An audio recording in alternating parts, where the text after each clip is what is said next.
Earlier this week, ladies and gentlemen, I put out there the possibility that it might be a wise thing to do to one day, maybe on a Friday, take calls from listeners who are under 30 or under. They could be conservative, could be liberal, but just to get their perspective. I have since stumbled across stuff in the news. It once again makes me realize just how prescient and forward-thinking I am. There's a poll out. Well, I don't want to. If I start telling you about it now, I'll get into it now, and I want to save it for a little bit later. But there's polling data out there that shows on the Republican side that 18 to 24-year-olds despise Trump. They despise him. Whereas Republican voters over 45 or 50 literally love Trump.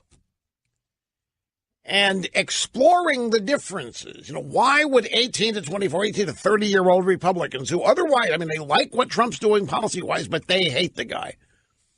And the poll was done under the auspices of should some other Republicans seek the White House in 2020. And an incredible number, like 70-some-odd% of Republican voters under 30 said yes. Maybe even over 80%. I'll have to consult the poll. But it gave me a couple of ideas about what we could do to try to flesh this out here on the program. That is coming. Now, there were two people talking at the same time. I thought I heard.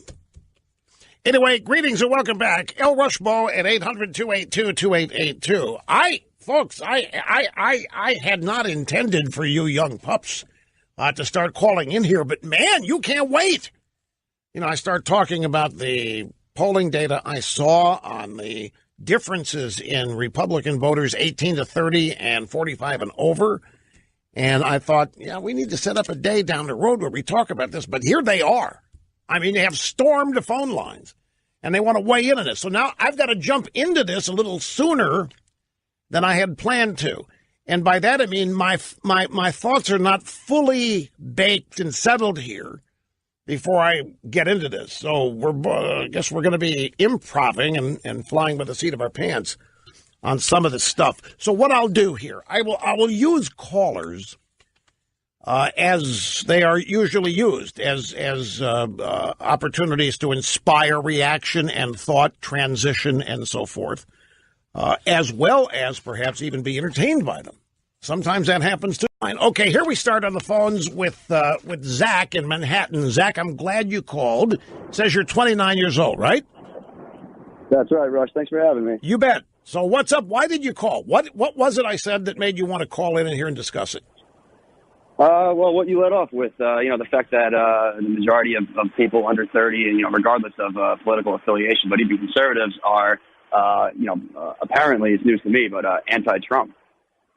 And, I think that the reason for this is kind of twofold, but the main part is that my generation, my peers, get their news from selective sources. It's no longer Fox versus CNN even, or you can flip back and forth on the channel to get two different talking points, two different viewpoints.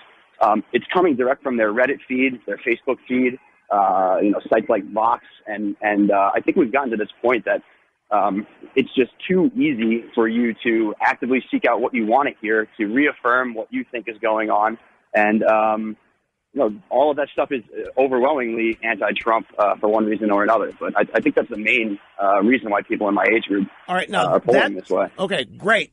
That's fascinating. All of that is undeniable. But I think it goes further than that. I think there are additional reasons. Let me give you the polling data that made me pull up short and look at this. This is polling that's actually published at Axios Media, which is a Millennial explainer website. It's a website where it assumes its readers don't know anything. So it reports the quote-unquote news and then a paragraph titled, "What does it mean?" or "What it means." And then the next paragraph, "What could happen next?" So it assumes that millennial readers are clueless. It's actually a marketing thing that they're trying to set their website apart from others. They published a poll. The poll is SurveyMonkey. Do you want another Republican to challenge President Trump for the party's nomination in 2020? 42% of the sample said yes. 56% of the sample said no. These are Republicans, people who are Republican or lean Republican. There aren't any liberals in this particular question's results. Okay, so this is strictly Republican, lean Republican. How conservative they are is not specified, but we'll throw that in.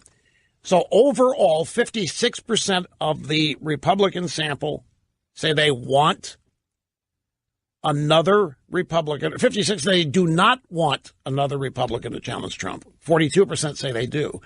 18 to 24 Republicans, 82% want somebody to challenge Trump. They hate Trump. 18% of 18 to 24s think Trump is okay. That is a huge split. And while it may well be that it is the news sources they use to inform themselves, it has to be more than that. It has to be. And that's what we're going to explore. Here's a demographic, 25-34. 25-34, 57% want Trump to be challenged. 40% don't.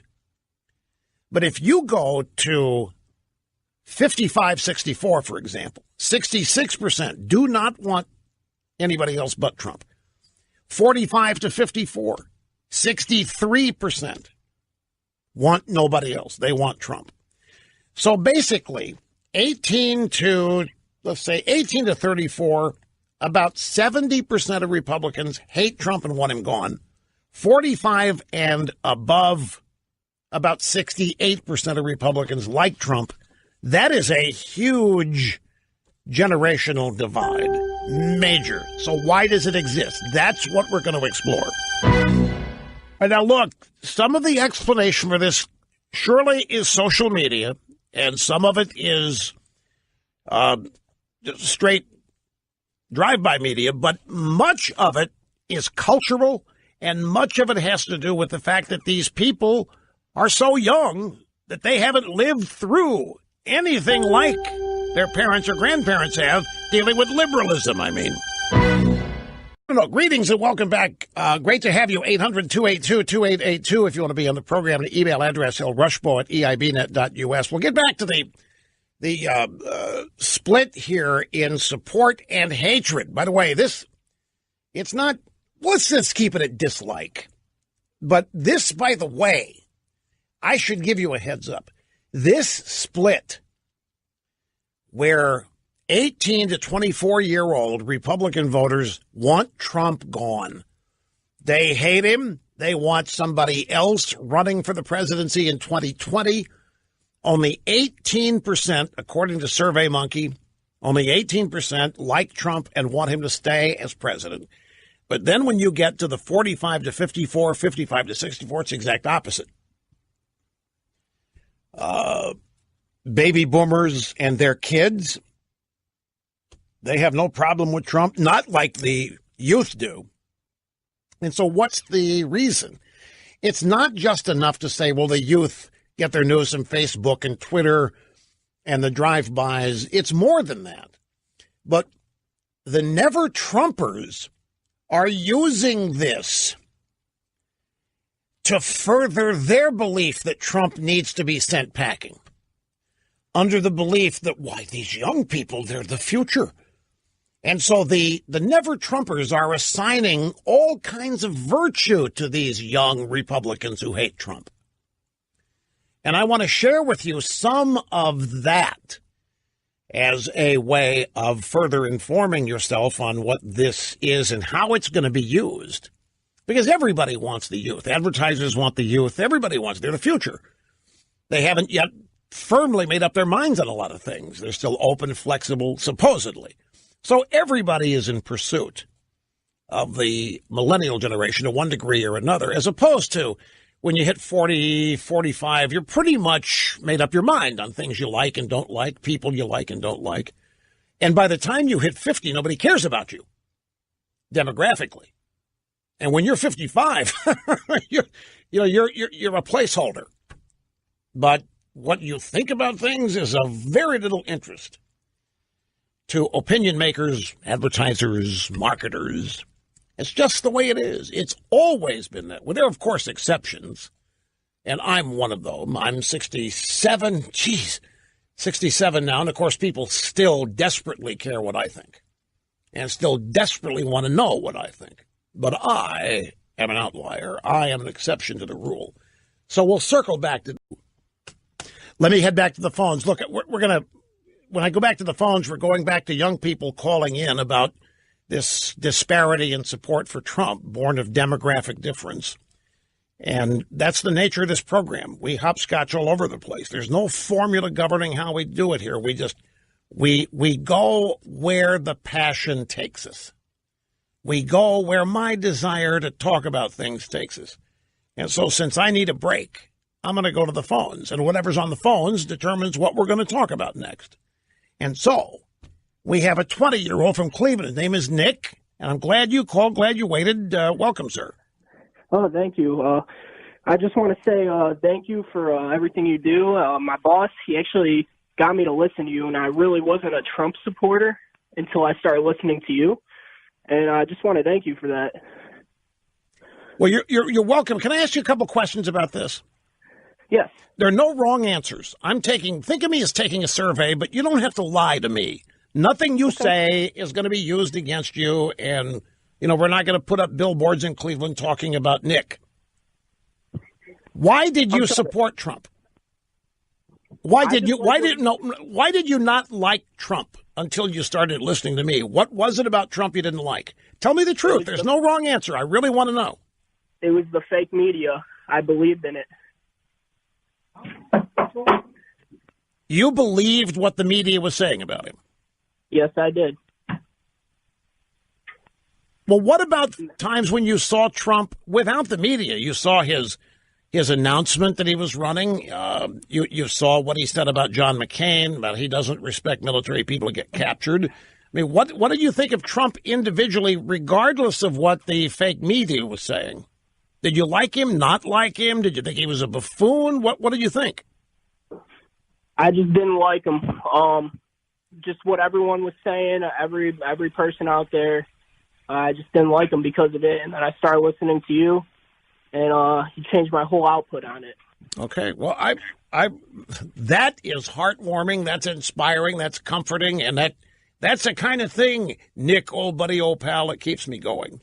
But let me tell you why I'm probing. Thanks, Nick, for the call. The reason I'm probing this is because running across this poll here, it's amazing how things work. I found a piece written by a Never Trumper at National Review on this poll. His name is David French. He's a very smart guy. David French is the guy that Bill Kristol suggested run for president instead of Trump near the end of the primary process, when it was clear that none of the Republicans, not Jeb, not Ted Cruz, Rand Paul, John Kasich, when none of them were going to beat Trump, Bill Kristol tried to save the day for the Never Trumpers by nominating David French. French had no idea it was coming. French didn't want to run for president. He's a writer, among other things in his career, at National Review. I've also had, we'll get to what he says about this in a second. I also had an email today from a friend who is the parent of millennials, and he is constantly observing them as though they are laboratory rats. He's trying to understand why they don't like Trump and what can be made, how that can be made to change. He has learned the way they speak. He very early picked up on the importance of the word sustainability, which is almost a biblical term to millennials. If something isn't sustainable, they're not going to support it. Millennials believe that climate change is literally destroying this planet.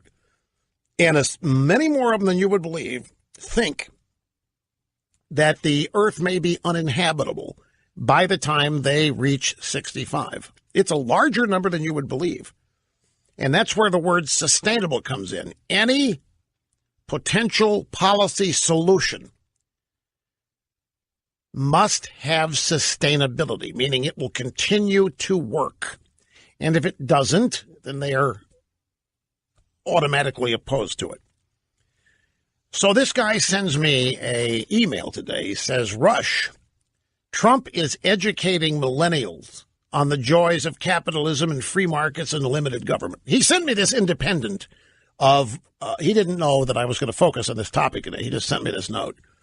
He said, Rush, I think the tax cut bill is helping young skulls full of mush much better understand economics and civics from a conservative point of view. And this is important because these subjects are not taught in most public schools. Economics, civics, from a conservative standpoint, are simply not taught. And he thinks that soon a lot of millennials are going to learn about corruption and how authoritarian police states behave, and they're going to have an awakening and realize that their previous devotion to socialism is an automatic loser, because being exposed to this rapidly growing economy with rapidly increasing prosperity for many more millions of Americans than has happened in the last 8 years, it's going to wake all of them up. And he says the final lesson will be in the subject of propaganda, the politicization of the media by those who want to steer your pursuit of happiness on to the nearest off-ramp. He tries to get tricky with words, but his basic point is that he thinks real life is going to wake up some of these millennials, and they're going to realize that what they've been taught is bogus. And see, I'm not so sure, because this SurveyMonkey poll, which again says that 82% of 18 to 24-year-olds want another Republican to challenge Trump. They don't want Trump to be on the ticket in 2020. A lot of it isn't policy related. They simply hate Trump's personality. They're embarrassed by Trump's personality. Now, what percentage of that is brought on by their exposure to mainstream media, Facebook, social media? Probably some. But this gets even more interesting when you delve deeper. When you compare the 18 to 24-year-olds' view of Trump, the individual and the man, versus people who are 45 and older and their impression of Trump, you have a wide divergence with very little in common. And what you find is that the 18 to 24-year-olds simply aren't old enough. They haven't lived long enough to understand things like people who've lived 20 and 30 years longer than they have understand. They don't know the history of the Clintons. They don't know the history of the liberal Democrats and immigration. They don't know any of these things. They don't know the history of the Republican Party as a party that caves. They don't know any of this. All of this is brand new to them. And remember, folks, there's a thing about human behavior that is undeniable. Most people's historical perspective begins with the day they were born. What I mean by that is, if something happened years and years before you were born, you don't care. You weren't alive. It's irrelevant. It doesn't matter. What's important is what's happened when you've been alive. That's your frame of reference. And that, I think, plays a huge role in this 18 to 24-year-olds. And this is a survey of all Republicans, but there's no Democrats in this survey. 82% of them want Trump gone.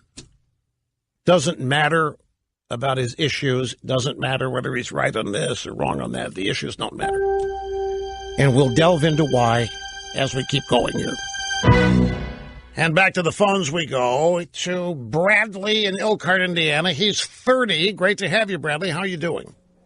Good. How you doing, Rush? Fine and dandy. Thank you. So, I wanted to call in today. You had said that you wanted to hear about why millennials support Trump and, about the polls. No. See, we're getting ahead of the game here. I really didn't mean for the calls to happen today because I haven't set this up yet. What I'm really looking for here is millennials who are Republicans who don't like Trump. And if you started out, do you like it? But wait, don't hang up yet. Do you like Trump? There's no wrong answer here to any of my questions. You a Trump supporter or not? 100%. Okay, were you ever not a Trump supporter? No, from the moment he came out, I pretty much was a supporter. Okay. And so let's get back then to your call. What was why were you calling? What did you want to tell me? Well, I just, wanted to express my support for Trump and basically that. Basically that. Okay. What about your friends? Do you have friends your age that are also Republicans who may not like Trump? I don't have friends that are Republicans that don't like Trump, but I do have some family members and friends that don't like him. But are they Republican? No, they're Democrats. Okay. So the key here is Republicans. The reason, folks, the reason for this is, we've kind of jumped the gun here, the never-Trumpers are every bit as hell-bent on getting rid of Trump as the deep state is, and they are focusing on this poll here as encouragement, as reason to feel optimistic that we can get Trump off the ballot in 2020. And so the never-Trumpers are getting ready to assign all kinds of virtue to these 18 to 24-year-old Republicans that don't like Trump, as in we need to be listening to them. They are the future of the party. And if they don't like Trump, and by the way, they don't like Trump for moral reasons, that makes it even better because the never-Trumpers hate Trump because he's not moral. He doesn't fulfill the so-called conservative virtue requirement. He's an embarrassment. He's a slug. And so this is a godsend poll for the never-Trumper community that, let's face it, they haven't had a whole lot of success here. The never-Trumpers failed. And so they are seeing this polling data as a sign that they might be able to have a revival because they still want to get rid of Trump as bad as they ever did. To hell with all this great economic news. This is the most maddening, amazing thing. We have people on our side willing to sabotage their lifelong held beliefs just because they don't like the guy who is president when their beliefs are finally being implemented. It is crazy. Welcome back. Hi, folks. Now, let me set this up again. Do you want another Republican to challenge Trump for the party's nomination in 2020? A survey of Republicans by SurveyMonkey. It was published at Axios, the Millennial website. And overall, I don't know the size of the sample. It's significant, though. I mean, it's not like only 300 people. It's a significant sample. Of the total, and this is Republicans, 56% are satisfied with Trump and don't want anybody else. 42% do want another Republican to challenge Trump. But when you get to 18 to 24, 82% of Republicans 18 to 24 hate Trump and want him gone and want another Republican on the ballot. Only 18% of 18 to 24s do not. 25-34, 57% don't like Trump, 40% do. 35-44, 58% don't like Trump, 42% do. You have to get to 45 and over to get to 65% like Trump and don't want him replaced. So, what explains this? What is it about 18 to 24-year-olds that make them not like Donald Trump at all and want him gone? Now, for the purposes of this discussion, we're going to accept the polling data as accurate. As you know, that's up for grabs. I'm dicey on polling data. Too many of them are wrong too often amidst some that are correct. So you never know which one to trust. But for the sake of the discussion, we're going to assume this is true. So I happened to stumble across a post at the Corner, National Review by David French, who Bill Kristol had nominated to be the Republican nominee instead of Trump. I think he lives in Tennessee, if I'm not mistaken. And he is, I don't know, a teacher. I don't know what all he does, but he writes for National Review, and he is an accredited conservative, and I think he would not have a problem being called Never Trump. Not certain about that, but I think that's accurate. And he thinks that there are 4 reasons to explain this.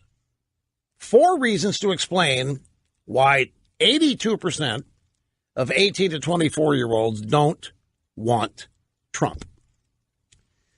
First, he says older Republicans had decades to get to know Trump and decades to get to know Hillary. Trump built a brand centered around the notion that he was one of the nation's greatest businessmen.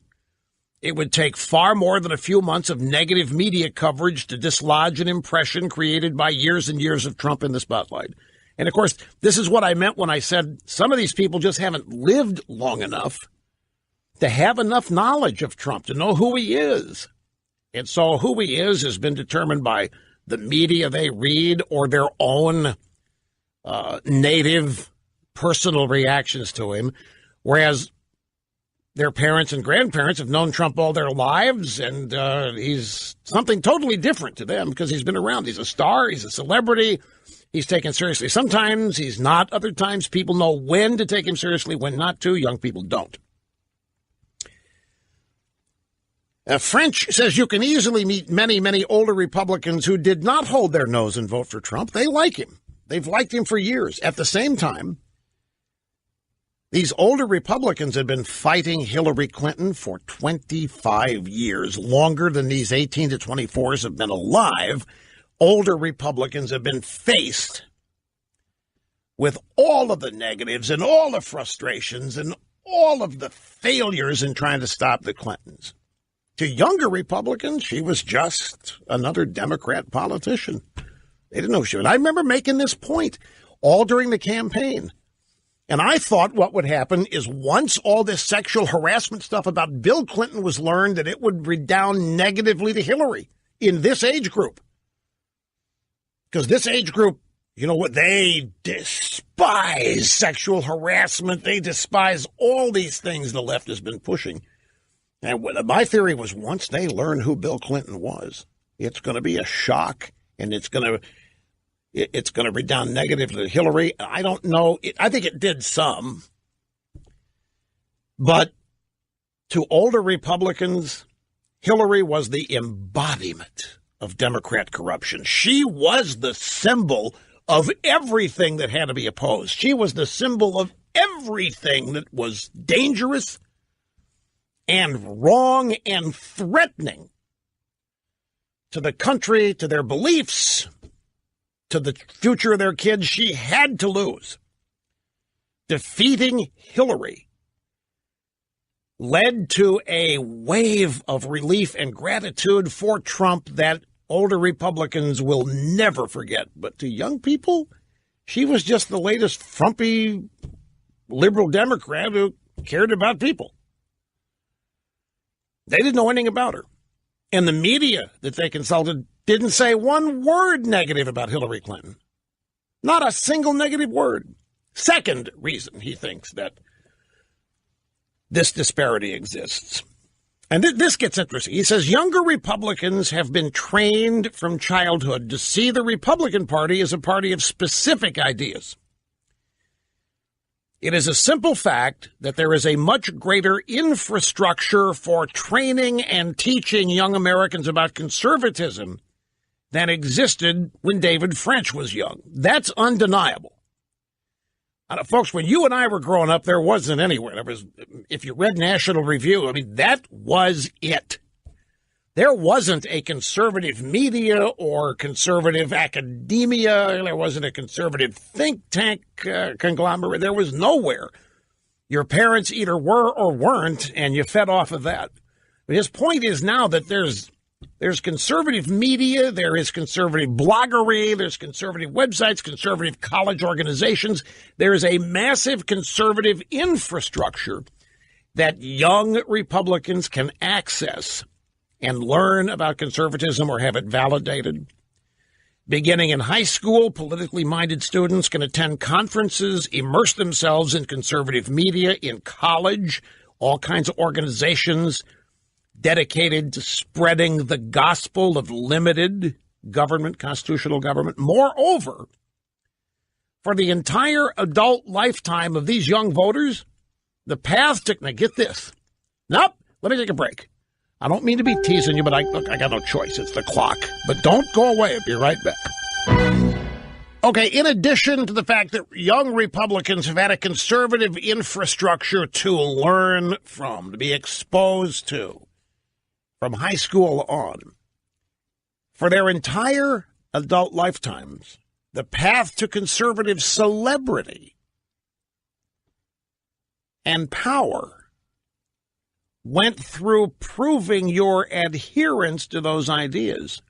We're talking about 18 to 24-year-olds. His theory is the path to conservative celebrity and power, meaning becoming acknowledged as a genuine conservative, that makes you a celebrity in your group because you know it, you can explain it, you're persuasive. The path to that went through proving your adherence to conservatism. Trump has no fixed ideological worldview. None. David French says here that it was baffling, it was confusing to 18 to 24-year-old Republicans that Trump could become the darling of Fox News and conservative media? Trump? Wasn't he a quintessential rhino? So David French's view is that Trump's lack of ideology is why 18 to 24-year-old conservatives, one of the four reasons why they reject him as a phony, as a rhino. He's not what they have grown up wanting to be, training to be, or any of that. He's no different to them than, Mitch McConnell or Bob Michael was to any of us. Not a real conservative. Back in a moment. And we're back. It's great to have you, El Rushbo, and the Excellence in Broadcasting Network. 800-282-2882 if you want to be on the program. Now, again, remember, I think the Never-Trumpers are using this polling data as a means to further the Never-Trump view of Trump. So we have a bunch of 18 to 24-year-olds who think Trump's a rhino, not a real conservative. I mean, they've been through conservative training. They've grown up with a conservative infrastructure. And some of them have found conservative celebrity and power. And Trump, he's not a conservative. He's just a rhino. He's all over the map. You can't count on that. And there's also a moral component that I'll get to here in a moment, that they think Trump fails and so forth. But because Trump is not a true conservative, and don't forget, the first point here was that adherence to conservative ideology is paramount. It is said here with these 18 to 24-year-olds. If you're not conservative, if you're not a real conservative, if you're halfway, if you're a rhino, they've got no use for you because they've grown up in this infrastructure. Now, this fits the Never-Trumper agenda just perfect, because that happens to be what they think. And they haven't succeeded getting rid of Trump. So here comes the polling data, the 18 to 24-year-olds, basically echoing what the Never-Trumpers have believed, that Trump's a fraud, he's a pretender. My God, we can't sign on to this guy. This guy rips to shreds everything we've claimed to be. Meanwhile, everything they believe is being implemented, and they can't stand it. Then there's a third element here. Older Republicans felt a greater sense of cultural despair simply because they've lived through the perversion and the destruction of a once great and mighty American culture. As David French writes, look, if you've grown up thinking that transsexuals are cool and hip and can be patriots like Chelsea Manning. And if you've grown up, gay marriage is as normal as any other marriage. If you've grown up where the left-wing definition of cultural compassion is one you accept, then Donald Trump is going to offend the hell out of you. But if you happen to be an older GOP voter who's lived through how we got here, lived through the never-ending attacks on conservatism, which these young kids have not lived through, the never-ending attacks on Christianity and religion, which these young kids haven't lived through. Older Republican voters have had to watch their cherished morality be chipped away and be told that there is no morality and they don't have any right to define morality for anybody else. The young people have grown up into this culture where there isn't any morality, where you get to define your own. And if you define your own as contained within the bonds of conservatism, then Trump is going to be an even further outlier. But older Republican voters understood that in many cultural conflicts, conservatives weren't just losing, we were losing with remarkable speed. The young Republican voters have no concept of losing the culture.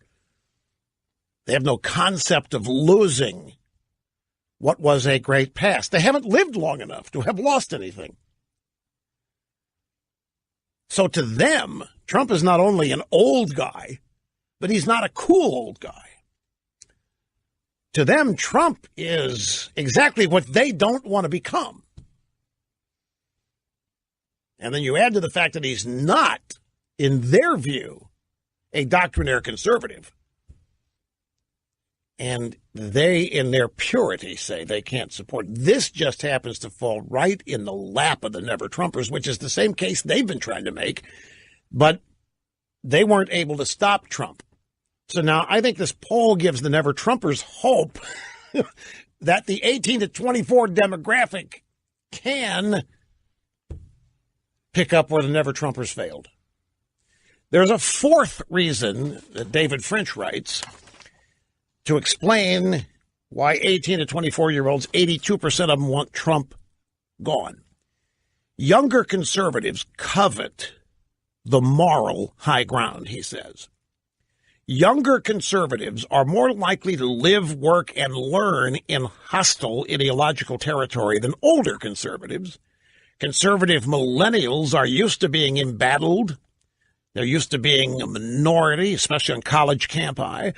And it is far, far easier to defend your message when the messenger is a good person. It's a far easier thing to do to defend your conservative message when the conservative messenger is a good person. Now, what this means is, here you have these 18 to 24-year-old conservatives. They've been trained. They've grown up in this conservative infrastructure. They're doctrinaire. And they're trying to sell conservatism to others. And they can't use Trump because they don't respect Trump. They don't even think he's a conservative. And they probably can't use a lot of other conservatives in media because they fail in the same purity test. And so they've got no role models among current Republican leadership.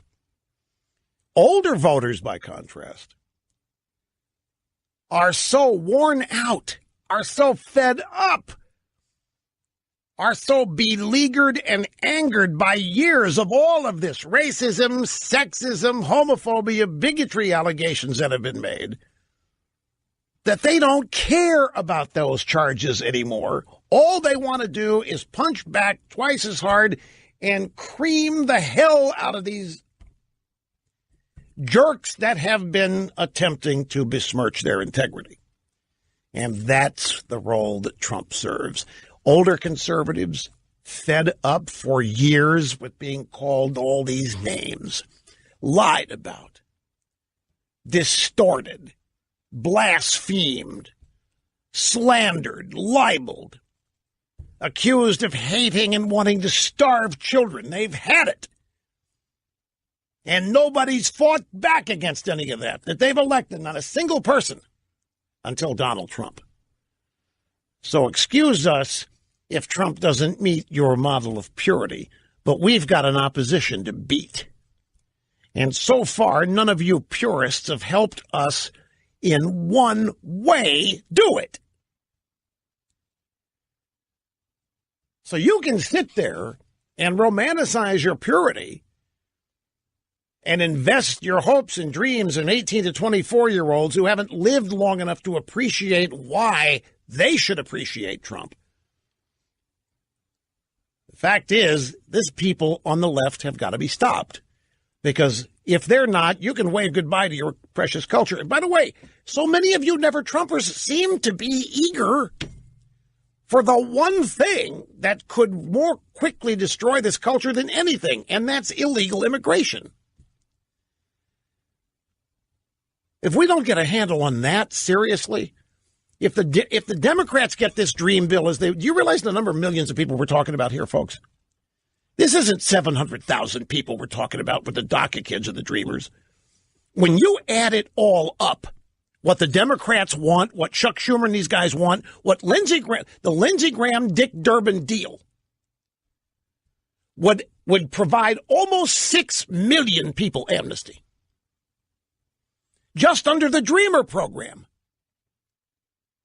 Now, let me remind you that in 1986, the last time we had an official amnesty to deal with this same kind of problem, we granted amnesty to 2.6 million illegals. And we were told that was it. That was over. No more. We're tightening down the border.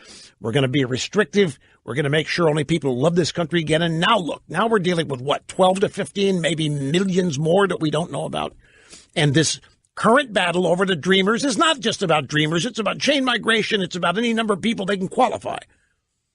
We're looking at if Lindsey Graham and Dick Durbin get the deal that they took to Trump that he rejected, if they get it, and we're going to be back there in 3 weeks, if they get it, we're talking amnesty for 5 million people, not 700,000, because chain migration's included in what Graham and Durbin want. And we're not talking about teenagers. We're talking about people that are now into their early and mid, in some cases late 20s. Well, if we're going to give 5 million illegal immigrants amnesty, you may as well count on 65% of those people voting Democrat, bare minimum. And in California, if you haven't noticed, they're making a move to grant illegals voting rights by registering them to vote when they get driver's licenses. We have for all intents and purposes, we've got a mutiny going on over this issue in these sanctuary cities and sanctuary states. And for some reason, there are so many intellectual conservatives who are behind this idea and have been for the longest time, calling it comprehensive immigration reform. So, yeah, those of us who are a little older than 24 or 30, with what we've lived through, we have watched the dissolution, we've watched the attacks on the country and on the culture, and nobody's fought back, and finally there's somebody is. Our objective is to stop the agents of destruction. We don't have time for purity. But you know what? There's a bonus going on. Because the guy who is pushing back and stopping is implementing more conservatism than any elected Republican since Ronald Reagan. There's all kinds of added benefits happening here from an impure, imperfect, so-called rhino conservative. There's nothing that can make you 18 to 24s become 40 overnight. There's no way we can provide you years and years of experience you have not yet lived. But you're going to have to trust some of us. You haven't been alive long enough to witness the assaults never ending on culture and the leaders of conservative movement for I don't know how many decades now. You have grown up into a culture that you think is normal and fine, which is the result of decades of assault and attacks And it features a history that you're naturally going to make fun of because it was a history you weren't alive. We all use our own date of birth as the beginning of history. That's important to us, our historical perspective. But that's why I wanted to talk to you. So I'm still going to on Friday. Now that I've spelled all this out, I'm going to ask some of you 18 to 24-year-old conservatives, and I hope some of you are in that group that hates Trump. I want to hear why. And don't worry, I'm not going to yell at you. I'm not going to argue. I'm not going to insult you. I'm not going to do anything that you think happens. There's no raised voices. I might be incredulous at an answer here or there. But it's going to be a learning trip for me. So we'll plan on that on Friday. I'm making it part of Open Line Friday. Right now, I have to take another obscene profit timeout.